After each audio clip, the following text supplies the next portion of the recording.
Muito bem, eu cumprimento com a graça e a paz. Estamos na nossa aula introdutória número 2.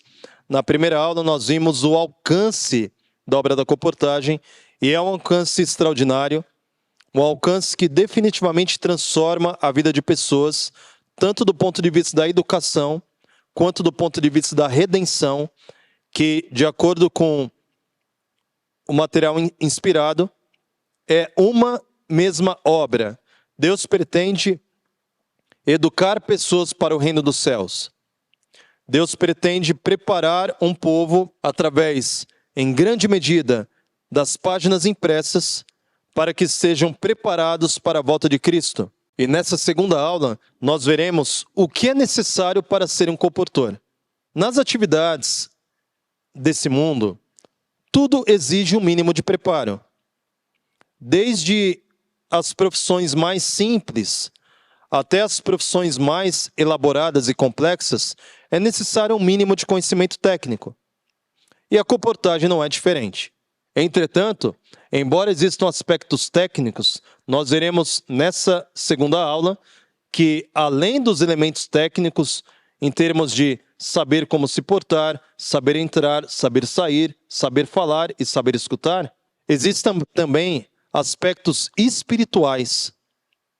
Existem nuances no trabalho do colportor que são extremamente delicadas, porque envolvem um trabalho extremamente espiritual. Eu quero ler alguns textos com você agora. Jesus está chamando a muitos missionários, homens e mulheres, que se consagrem a Deus, dispostos a gastar-se e deixar-se gastar em seu serviço. O Senhor chama nossos jovens. Em outros momentos, ela aborda não apenas jovens, mas pessoas de diferentes idades, para trabalharem como colportores evangelistas, para que façam de casa em casa a obra nos lugares que até agora não ouviram a verdade. Ele se dirige a nossos jovens dizendo: não sabeis que não sois de vós mesmos, porque fostes comprado por preço. Glorificai a Deus no vosso corpo. Um outro texto. Homens comuns. Nessa obra finalizadora do Evangelho, haverá um vasto campo a ser ocupado, e mais do que nunca, a obra deve arregimentar, dentre o povo comum, elementos para auxiliar. Tanto jovens como os de maior idade serão chamados dos campos, das vinhas, das oficinas, enviados pelo Mestre a dar sua mensagem. Muitos deles tiveram pouca oportunidade de se educar. Cristo, porém, vê neles qualificações que os habilitam a cumprir o seu propósito. Se puserem o coração nessa obra e continuarem a aprender, serão habilitados para trabalhar por Jesus Cristo. Eu acredito no chamado. Eu entendo que cada pessoa nessa terra recebe pelo menos um talento. Isso é amplamente apresentado nos evangelhos. Ninguém nasce desprovido de pelo menos um talento. E isso é uma providência divina para que você tenha o mínimo necessário para ganhar o seu pão. No caso do colportor, o princípio se aplica da mesma forma. Deus chama pessoas, qualificadas ou não, detentoras de experiência prévia ou não, mas pessoas que sintam no coração a responsabilidade de realizar um trabalho por aqueles que estão perecendo. O mundo está acabando. Praticamente todas as instituições estão entrando em falência. Tanto do ponto de vista econômico, social, político, moral, o mundo está em plena decadência. Sobre isso nos ensina Daniel capítulo 2. Ouro, prata, bronze, ferro, barro. Ouro vale mais que prata, prata vale mais que bronze, bronze vale mais que ferro, ferro vale mais que barro. Essa decadência acompanha todas as instâncias do mundo como nós conhecemos. A aplicação imediata dessa profecia aponta para uma sucessão de reinos, mas é inevitável percebermos que o mundo está em decadência. A glória do mundo está definhando e temos uma responsabilidade. Para que temos trabalhado hoje? Via de regra, as pessoas têm sido educadas para estudarem, se engajarem profissionalmente conseguirem ascensão social e econômica, conquistarem determinados bens, envelhecerem e morrerem. Mas eu pergunto, isso preenche o teu coração?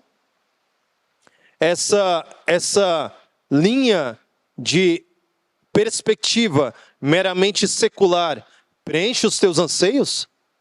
É para isso que você nasceu? Eu penso que não. E o que é necessário para ser um comportor nesse caso? Primeiro plano, perceber um chamado eficaz, suficiente de Deus na tua vida. O Senhor anseia por trabalhadores. Há 2000 anos Jesus ora por trabalhadores. Há 2000 anos Jesus vê um mundo carente de pessoas que estejam dispostas a realizar o trabalho. Então a primeira exigência para que você se envolva nesse trabalho é perceber o chamado. E como é que acontece o chamado? O chamado acontece na vida de cada um de modo muito personalizado. Para uns o chamado envolve questões quase sobrenaturais ou uma espécie de revelação de Deus. Para outros o chamado ocorre na sua própria consciência quando ele percebe que existe um sentido no processo. Existe uma lógica em fazer uma obra. E a pessoa chega à conclusão de que se envolver no trabalho missionário é uma responsabilidade para a vida dela. E quando ela lê textos como Ezequiel, entre tantos outros textos que chamam a responsabilidade para que aquele que sabe ensine o que não sabe, aquele que tem leve para o que não tem, aquele que pode faça pelo que não pode, essa conclusão lógica do Evangelho também é uma espécie de chamado para o teu coração. Eu quero ler mais um texto aqui contigo. Jovens, rapazes e moças, vocês são chamados pelo Mestre para assumir sua obra, a fome na terra pelo Evangelho puro. Veja essa outra citação. As ovelhas perdidas do rebanho de Deus estão espalhadas em toda parte, e o trabalho que deveria ser feito por elas está sendo negligenciado. Pela luz que me foi dada, sei que onde há um comportor no campo, deveria haver 100. Que estatística terrível! Onde existe um comportor, deveria existir 100. Considere a matemática da coisa. Um comportor, na minha experiência, um comportor ele chega a fazer 10, 12 visitas efetivas por dia, de casa em casa. Isso é um comportor disciplinado. Considerando visitas efetivas, que ele vai entrar no lar, fazer uma apresentação dos materiais, orar com o potencial comprador, explicar todas as questões envolvidas, fechar a venda, orar com ele e ir embora. Se for uma visita comercial, porque existem algumas abordagens na comportagem, nós falaremos disso na próxima aula. Existem alguns métodos e algumas modalidades na comportagem. E se for uma comportagem comercial, visitando lojas e comércios, normalmente a visita é mais rápida. Seja como for, considere um comportor visitando 10, 12, 15 pessoas num dia. Muito bem. Tem uma eficácia? É claro que tem. Aquele comportor que vendeu um livro para minha família já fez um trabalho extraordinário. Multiplique isso por 10. Multiplique isso por 100. Esse é o anseio de Deus. No livro Comportor Evangelista, é dito que, por ocasião do alto clamor, 1000 se converterão em um único dia. Haverá milhares de conversões em um único dia. E muitas dessas conversões, os novos convertidos vão atribuir a sua conversão à leitura dos nossos materiais. Percebe o potencial? Percebe que essa matemática de Deus já é um motivo mais do que suficiente para você se envolver nesse trabalho? Deus pode, através de você, formar um exército. E através desse exército, preparar milhares e milhares de pessoas para se converterem em um único dia. Eu quero ler mais um texto, alguns textos contigo, algumas porções. Na verdade, a melhor educação que jovens podem obter é entrar na coportagem e trabalhar de casa em casa. Agora vem algo muito solene. Há mais dificuldades nesta obra do que em alguns outros ramos de ocupação, mas as lições aprendidas, o tato, a disciplina adquiridos hão de preparar vocês para outros campos de utilidade, onde poderão auxiliar pessoas. E ela diz aqui ainda, nesse mesmo parágrafo, na coportagem evangelística, os jovens podem tornar-se melhor preparados para o trabalho ministerial do que gastando muitos anos na escola. Eu quero chamar a atenção para um ponto que sempre me deixa perplexo quando eu visito algumas grandes cidades. Há poucas semanas atrás eu estive em São Paulo e andando em transportes públicos, eu me deparei com uma classe de trabalhadores que sempre que eu os vejo, eu fico constrangido, porque aqueles vendedores ambulantes, tanto de rua, quanto de ônibus, de linha, quanto da CPTM, trens, enfim, pessoas que vendem para quem não quer comprar, falam para quem não quer escutar, abordam quem não quer ser abordado, especialmente nos dias de hoje, onde todos estão com seus smartphones e hermeticamente fechados em seus próprios universos pessoais. Esses homens e mulheres, ousadamente, entram em vagões, entram em ônibus, apresentam suas ofertas, simplesmente passando por alto o desprezo, a indiferença de muitos dos que estão ouvindo, fazem o trabalho, entram e saem e avançam para a próxima oportunidade de venda.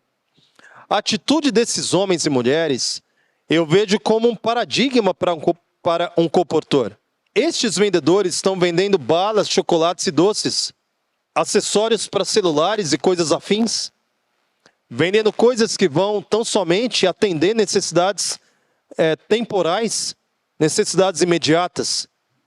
Mas quando nós chegamos com o livro, tendo a atitude correta, tendo a ousadia, tendo a disciplina, tendo o estofo emocional para receber dezenas de nãos ao longo do dia, mas não esmorecemos e apresentamos uma santa determinação de entrar na casa de alguém, de entrar no comércio de alguém e apresentar a mensagem. Esse é um atributo essencial para um coportor. Um coportor precisa ter a mesma disciplina, ousadia, perseverança, atitude de um vendedor ambulante. E dia desse chegou em minha timeline um caso de um vendedor que ele começa o seu dia vendendo 2 pedras que ele encontra no quintal da casa dele. Ele sai de casa com nenhum dinheiro no bolso, 2 pedras nas mãos e vende essas pedras por R$1. Consegue vender as pedras por R$1. Com esse R$1, ele compra 2 paçocas. Vende as paçocas, compra 4, vende as 4, compra 8, vende as 8, compra 16, vende as 16, compra 32 e no final do dia, ele está com mais de R$200 no bolso. A atitude desse vendedor de pedrinhas, que depois vendeu paçoca, é uma lição para aqueles que pretendem engajar numa obra tão desafiadora como é a coportagem. Porque eu não quero trazer a você nenhum tipo de ilusão. A coportagem não tem como pressuposto, ou como objetivo, ou como propósito, enriquecer pessoas, tornar profissionais abastados, bem-sucedidos financeiramente. Não é esse o propósito. Eu também posso dizer que conheço muitos coportores que, devido à disciplina, o esmero no trabalho, conseguiram sustentar suas famílias e ter uma vida digna. O ponto é, para que você possa desenvolver esse trabalho, precisa ter a atitude desse vendedor, precisa ter a disciplina desse vendedor, precisa ter o esmero desse vendedor. Eu quero ler aqui contigo mais um texto que corrobora com esse mesmo princípio. Meus irmãos e irmãs, lembre-se de que um dia estarão em pé diante do Senhor de toda a terra, para dar contas das ações praticadas no corpo. Então o trabalho de vocês aparecerá como é em realidade. A vinha é grande e o Senhor está chamando obreiros. Não permitam que coisa alguma os impeça de salvar pessoas. A comportagem é o meio mais bem-sucedido para salvar pessoas. Não querem vocês experimentar? Então, nessa segunda aula, o que é necessário para ser um comportor? Eu diria constância, regularidade, disciplina, determinação, atitude. Essas 5 características essenciais devem ser uma espécie de credencial de habilitação para que haja uma cooperação entre céu e terra, entre Deus e a sua pessoa, para que através dessas características humanas, devidamente empregadas e colocadas sobre a vontade de Deus, você possa realizar o trabalho de um anjo voando pelo meio do céu. Você possa ser como, de fato, aqueles mensageiros das 3 mensagens angélicas. E ao invés de ser literalmente voando no meio do céu, você estará andando em bairros, ruas, avenidas, realizando um trabalho que os anjos desejariam realizar, mas Deus outorgou a você a responsabilidade de apresentar ao mundo a luz da verdade presente.